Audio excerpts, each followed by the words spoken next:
Well, listeners, watchers, people on Substack, welcome back to the next episode of the podcast. I'm here today with Olivia Wickstrom, joining me all the way from the south of France. Olivia, how are you? Doing good. Thank you so much for having me. How are I'm, you? I'm good, thank you very much. I'm good. The sunshine's actually out here for a change in Northern Ireland, so we're smiling today. Olivia, tell our listeners about yourself. So they probably have come across you on Substack already because you've got a great audience there, you've got a great following. But who are you? What do you do? And how did you come to be where you are right now? Yeah. Well, okay. I'll just try to do the shortish version, but I'm originally from California. I was a freelance copywriter for years, and around 2023, I was in a place where I was like, feeling good. Financially, I was in kind of a spot where I was like, okay, I could stay in California, but I could also like do this lifelong dream I've had of traveling and doing the digital nomad thing and working remotely and going around the world. So that's what I decided to do. I packed everything up and I left. I left California and started to travel as a digital nomad. And yeah, eventually that brought me to France, the south of France. I met my partner here while I was just visiting on a whim. And so we kind of continued to date as I was traveling and freelancing and writing. Mm. Eventually kind of made this my home. We got a visa, it became more permanent. We decided we wanted to build this life together. Where Substack came into it all was January of last year, January of 2025. I'm always kind of like dabbling, I'm always dabbling in some like creative project outside of my copywriting. And Substack, I actually didn't even really know what it was. I thought I had the idea of like, okay, let's create a little affiliate marketing blog. I'll like do affiliate links and like try to make some affiliate money. And like, I was obsessed with cozy living and cottagecore at the time. And so I was gonna do this like cottagecore affiliate blog. And that's what my post on Substack started as actually. And yeah, soon I discovered Substack is nothing what I thought it was. I thought it was just a blogging platform. But having been in copywriting and marketing since like 2017, I was like, whoa, this is actually so cool. You get an email list. You get an email list. You get to like write kind of like these blog post type things, and then it gets sent directly to your emails and your subscribers inbox. Like this is like the most magical thing I've ever seen on the internet. Like I know Mm. the value of an email list, and so I started to kind of bring like more of myself into it and stop writing so many listicles and start writing more personal essays about my life in France. And then slowly but surely, like I think around summer of last year, like it kind of finally morphed into what it is today, which is um, I'd say I have three content pillars. I talk about living in France as an American, creative entrepreneurship, and what I like to dub main character energy. So just really like becoming the architect of your own life, Mm. um, achieving the things that you don't think you can achieve. It kind of all ties into this idea of like you can design the life that you love. And Mm. yeah, I talk a lot about Substack growth, obviously, because um, that's what I do full time now, and that really like ties into that creative entrepreneurship pillar, Mm. and a lot of people are interested in that. So yeah, that's where I'm at with Substack right now. Nice. I love it so much.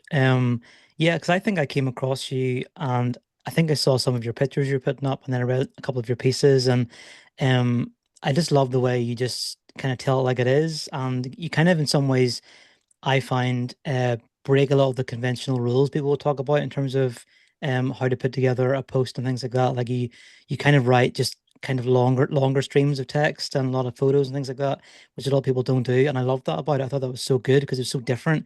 And clearly your audience like that as well, because they just flock to you. Like you said, since like January last year until now, you've grown this like 20,000 person audience, which is unbelievable on Substack. Most people don't grow that fast. How did you, at what point did you kind of feel like something's clicked for you on Substack? So you kind of knew that, okay, this is where I'm supposed to be and this is going to work now. Yeah, so it's funny because again, in the beginning, I didn't really know what I was doing. I got lucky in that I discovered recommendations, and I was like, okay, cool, let's see what we can do here.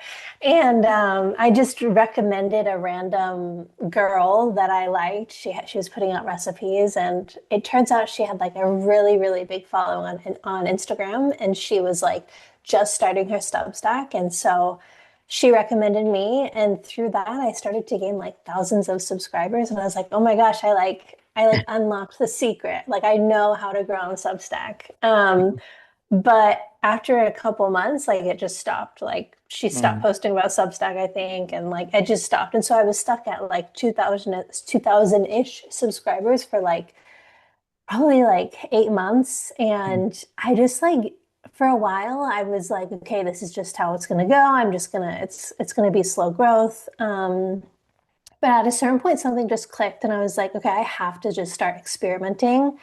And I've kind of like always taken that approach in business. Like if something's not working, like I don't just sit back and like let it flow. I just started experimenting. I started seeing what can I do, you know? So mm, that's when I said, okay, I'm going to start to experiment with notes. I was posting notes, but I wasn't really like strategic about it. I wasn't really like, it was just kind of like whatever, whenever, like spur of the moment thoughts. But I mm, started to actually come up with a strategy aligned with my content pillars and like started putting out 2 to 3 notes a day that mm, were aligned with those things I talk about: main character energy, growth on Substack, etc. And yeah, I just started to be more intentional about it. Still, you know, like doing the behind the scenes spur of the moment notes, but just having a bit more intention there. And I really started to see growth there. mm, That's when things kind of started to like unlock for me. So really leaned heavily into notes. And then I also started to kind of play around with my free paid split. I discovered that if I know a post, it has the potential to go viral.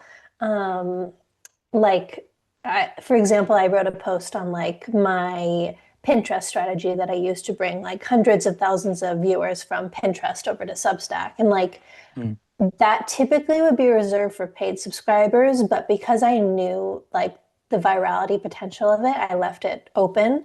mm, And because of that, like that post alone brought like thousands and thousands of subscribers. And so I kind of figured out like, okay, when I am going to post something that has this virality potential, even if I would typically put it behind a paywall, I'm going to make it free because as we mm, know, free content is what drives paid subscribers on Substack, as counterintuitive as that seems. And so, so those are kind of like the two areas I started to lean into. And yeah, like it just really kind of helped my content take off. And then literally in January, I like stopped all my copywriting.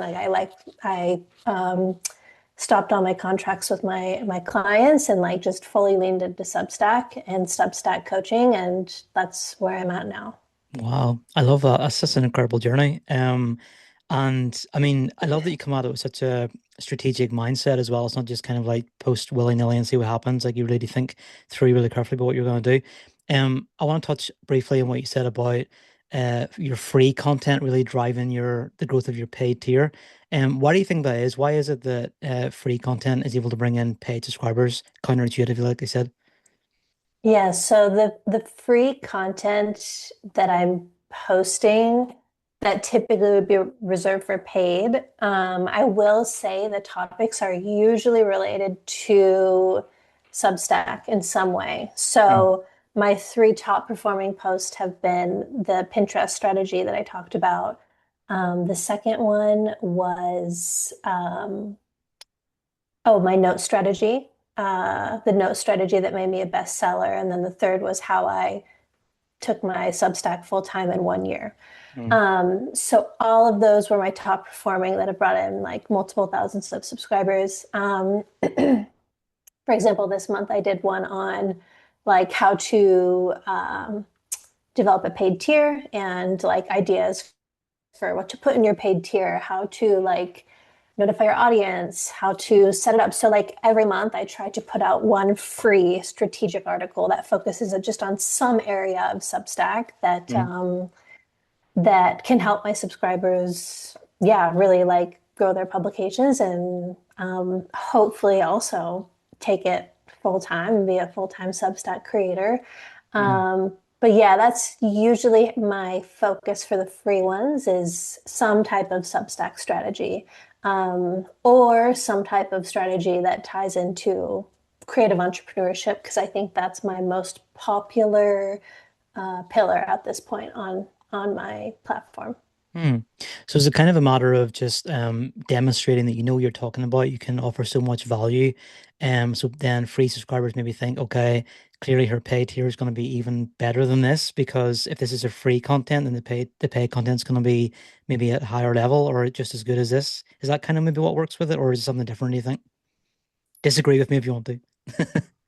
I would think so. Mm, And, you know, I offer a lot. Like one of my main draws for my paid tier is the member vault. So every Monday, my paid subscribers get a digital download.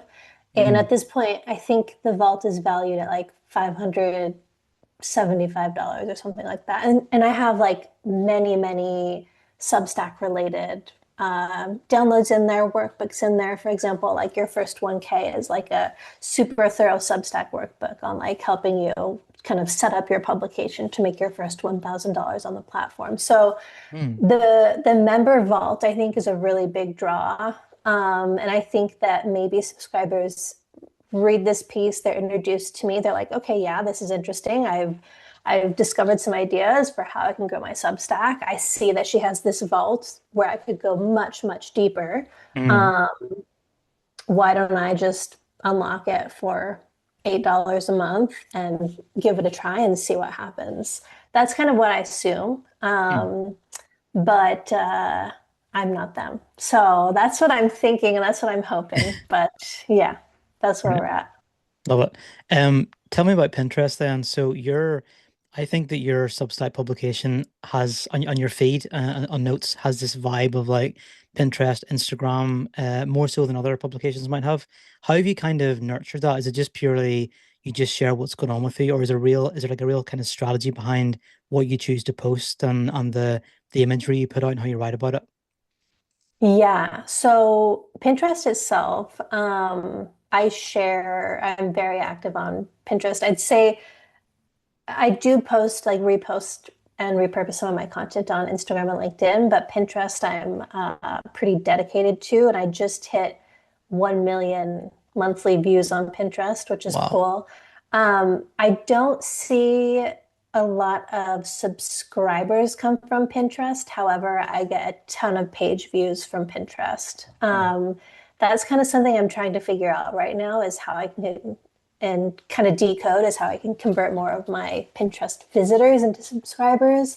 mm, But yeah, that process has been so simple. Honestly, I use a lot of the share graphics that Substack creates for us, and I use them as Pinterest graphics, and then just do like 3 a day linking to my backlog of posts. But yeah, I think in general, like my feed and my publication have like a very colorful, like kind of like a Pinteresty vibe, like there's a lot of color. It kind of has like a collagey feel, like a Mod Podgey feel. I really like that. That's just kind mm, of like my aesthetic in life. And so I wanted to bring that into my publication. But yeah, like I love visual content in the notes feed. So I try to share as much of that as possible, whether it's pictures from my life in France or like quick, snapshots that I'm grabbing from Pinterest or like mm, Creative Commons websites like dupe photos, things like that. But yeah, I really like my this corner of the internet that I've created. I really want it to be fun and colorful and yeah, mm. just bright. Yeah, you definitely succeeded in that because it's such a such a vibrant and like positive, I think, publication on your feed. Everything like you go on there for like a minute and you just feel better about the world. And like Thank I you. definitely, yeah, I lean into that as well in terms of like sharing pictures and videos a lot too. Like if you ever see my stuff, it's always dogs or like the outdoors or things like that. So I really do feel that, and you mentioned it already, people need to kind of think of Substack as more than just like a blogging site or a email site. And it's very much, it's kind of the everything website or everything platform in some ways, because picture and video is so key, I think, to building your personal brand as well. I think you've done a really good job with that. And I wanted to ask as well about something you mentioned already, but it's on your bio too. You talk about romanticizing the everyday and stepping into your main character energy. So can you Hmm. tell me more about what that actually means, and then how can other people maybe do that for themselves as well?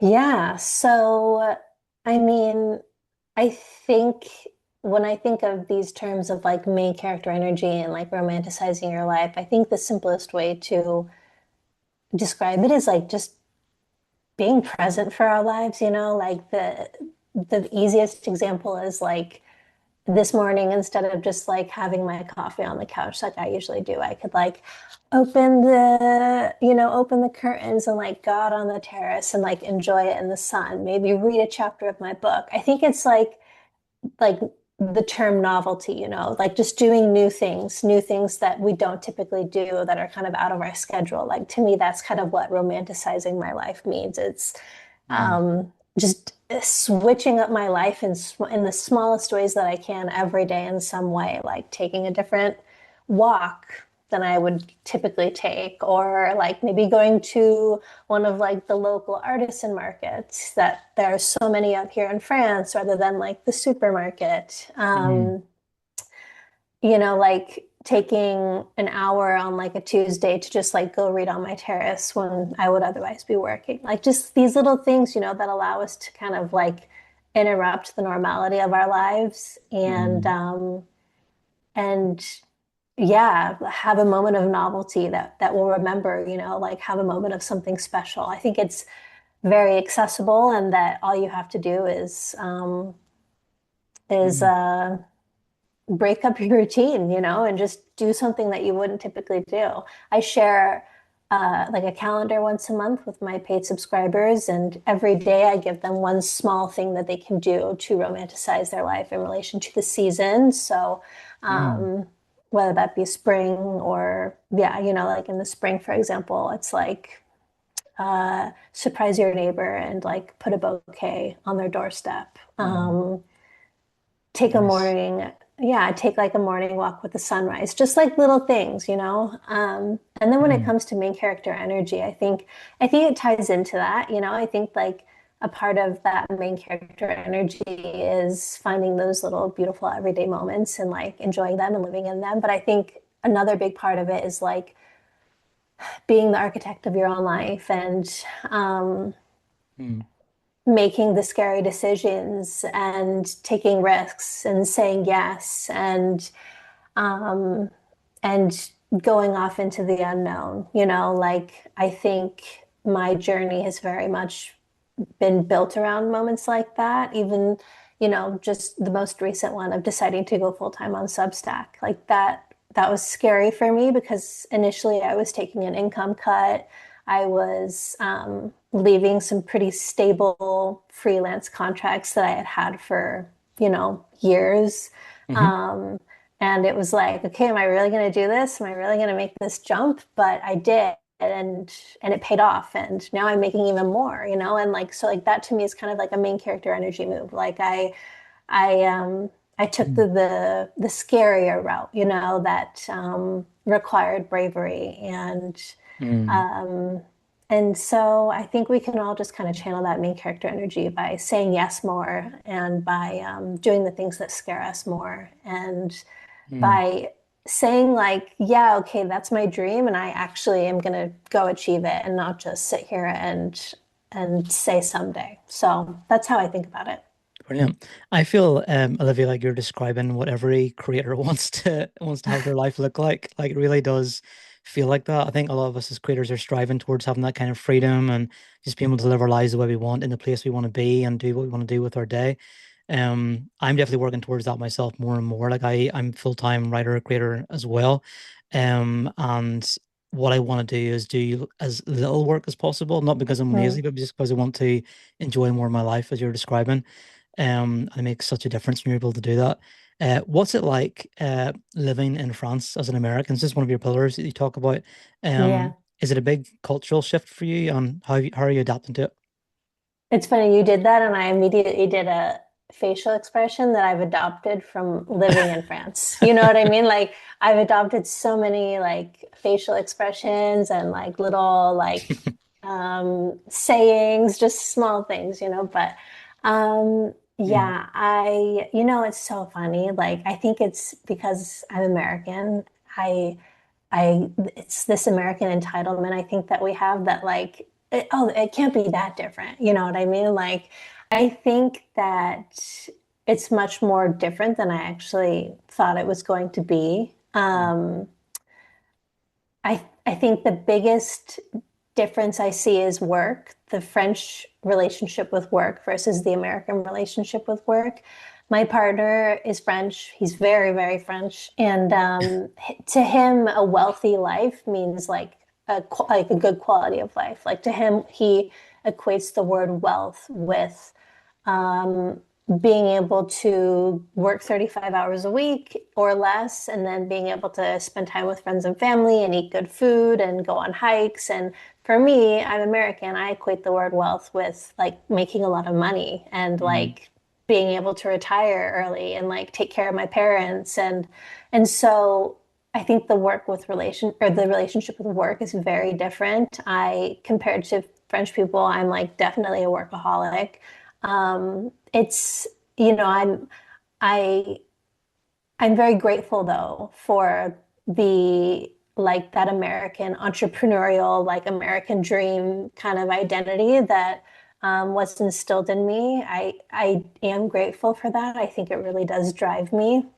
mm, Um, but yeah, there's definitely differences in work culture, social gatherings. I'm an introvert, and social gatherings here can last for like 7 hours. And so at this point, my partner knows sometimes I just like peace out early. I'm like, I gotta go to bed. I'm like in bed by 10 p.m. But honestly, yeah, I love it here. I love the pace of life. It is teaching me how to slow down. The relationship with food and pleasure, and just like people don't eat just to eat, they eat to like marvel at the ingredients, and everything mm, is artistic in some way. mm, I I sometimes feel homesick, I sometimes miss I miss the belonging. Yeah, like I'll never really belong here, I'll always be a bit of an outsider. And that's hard sometimes, mm, um, but I love my life here and I love France. I think it's just an amazing country, mm. and the way it takes care of its people. And yeah, I'm really grateful that I get to be here. Brilliant.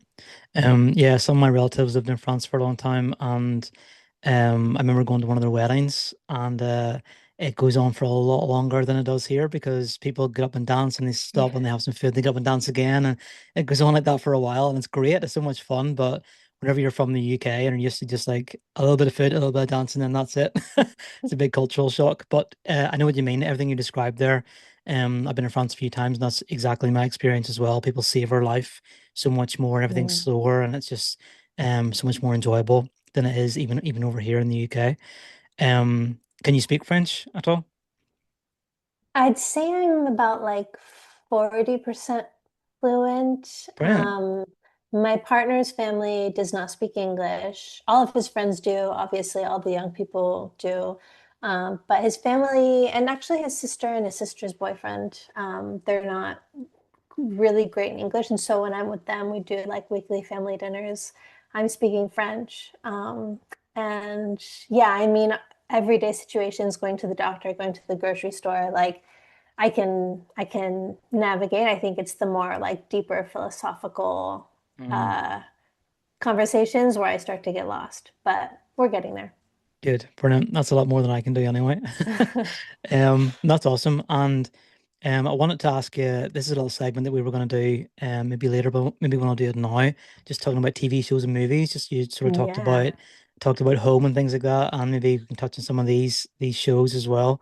So I asked you for some of your favorite TV shows and movies that you've enjoyed over the years, and I think pretty much everything you said is stuff I've never seen before, which is kind of nice actually because it's nice to be introduced to some other stuff. So, you mentioned that a couple of your favorite shows are Girls and Broad City. So tell me about that. Why do you like those shows? Yeah.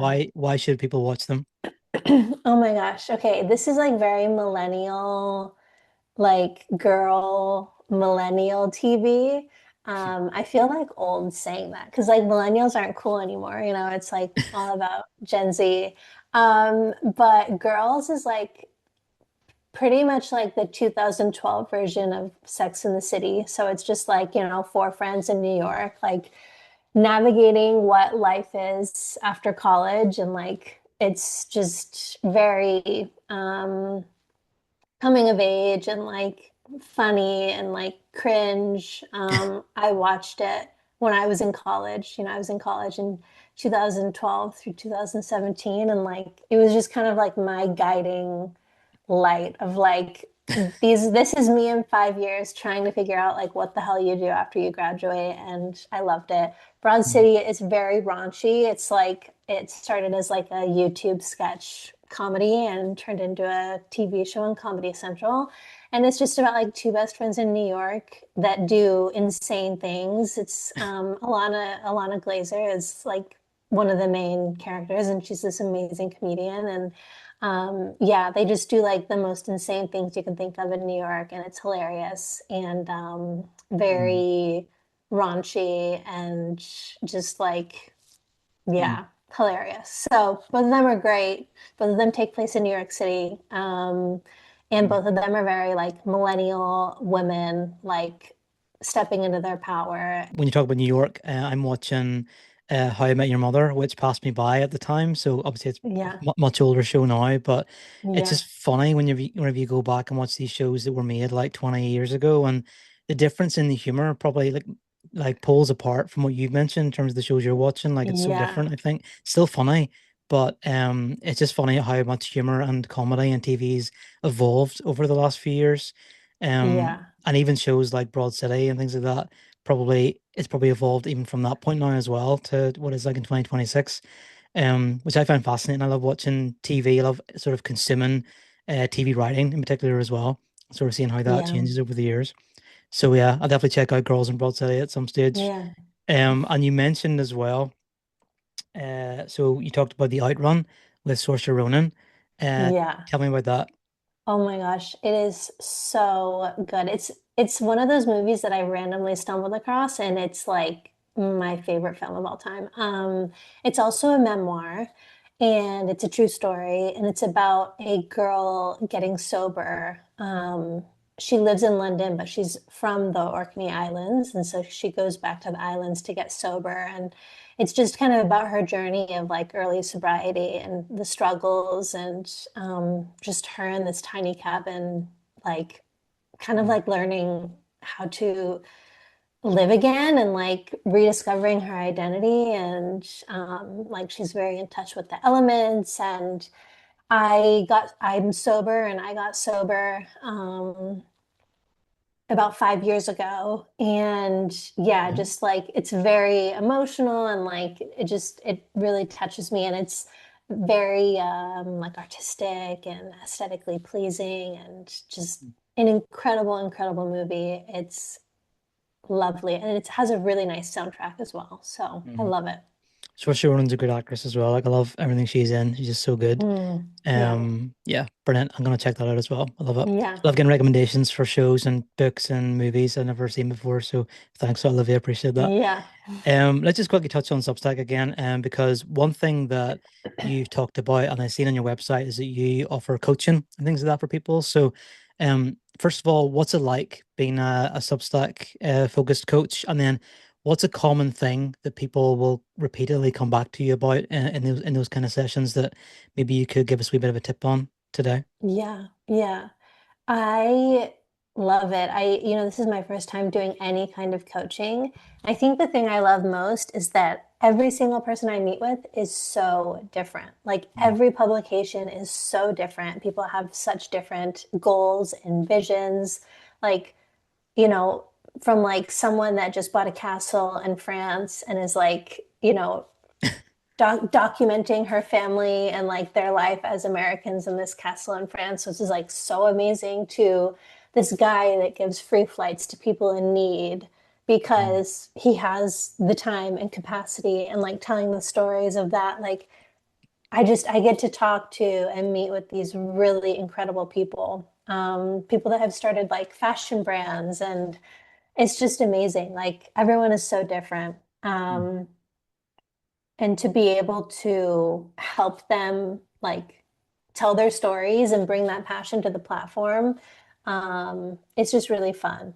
And I would say probably the most common thing that I help people with consistently is getting really clear on messaging and content pillars. I think that's Mm. like the most recurring work that we do is like people have these big ideas, they just don't really know how to package it in a way that will fully make sense. And so yeah, I'm really helping people like take this big idea and then like kind of narrow it down into a way that like they can communicate this on a weekly basis in a way that Mm. their audience will understand and be able to expect and come to rely upon. So yeah, I think that's kind of the recurring work is both the messaging and the content pillars and how that feeds into a long form post strategy and also a note strategy. Yeah, I definitely find that as well. I'm a coach too, and definitely the pillars thing is so important. People need to understand what their main things are they're going to revolve around and come back to repeatedly. And you're really good at demonstrating that just through the way you present yourself on Substack. Like you have these very clear pillars that you kind of revolve around, which is great. So anyone who comes across your publication is going to understand exactly what they're going to get straight away, and whether you're going to be for them or not. And I think that's so important for us as creators and writers that we stand for something, that we're about something. Because if we just try to be about everything, no one's really going to be drawn to that. So that's great Yeah. advice. I love that. Yeah. How do you see the future going for you, Olivia? So what are your plans then for 2026 and beyond that?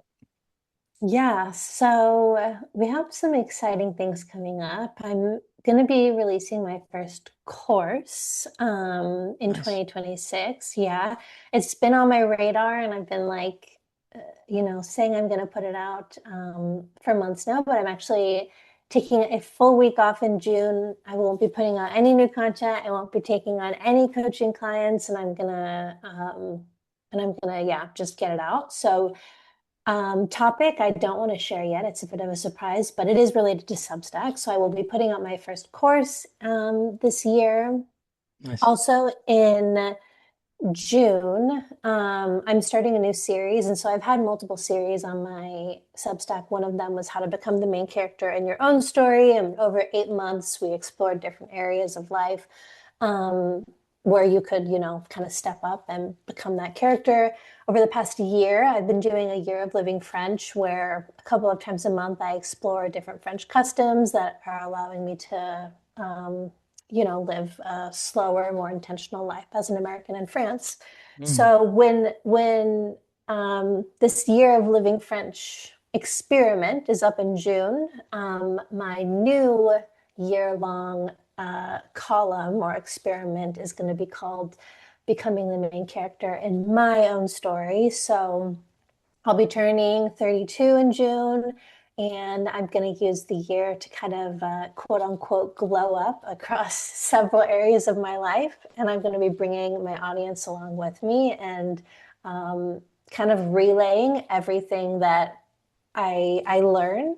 So I'll be working with like a fitness coach, and a nutrition coach, a finance coach, relationship coach, and I'm kind of going to be like doing this in real time and working on these things in real time, and then relaying everything to my audience so they can kind of learn along with me. And if they Mm. would like to kind of glow up along with me, So that's an experiment that's going to be taking place over the next year that I'm very excited about. I haven't announced it yet, but so this is the first place where people are hearing about it. But I think it's going to be really Exclusive. fun. Yeah, Mm, I think it's going to be really fun and like very interactive, and um, it'll be fun to put myself in these situations and then also just uh, share my findings with my audience and help them kind of improve in whatever areas of their life they're looking to improve in. So, yeah, it brilliant. should be good. That's incredible. I love that so much. What a great idea. And audience, you've heard it here first, so definitely keep an eye out for that. Yeah. Yeah, I think any writer creator who can like document their journey, that's so powerful for bringing people along with you, and you're doing it so intentionally. You've got it all laid out, you know exactly what you're going to do. It's not just here's what I did today, but it's, here's all the stuff that you can do and take from it. Such a good idea, Olivia. I love it. Brilliant. Can you leave us with one sort of final golden nugget of advice for people? So anyone who's watching this today, Mm. is that the French face again you just did there now, by the way? Anyone who's watching this thinking they want to like develop the same kind of publication and presence you have maybe on Substack and maybe grow through that, what advice would you have for them? Well, I would say um, stick with it. I would say don't give up.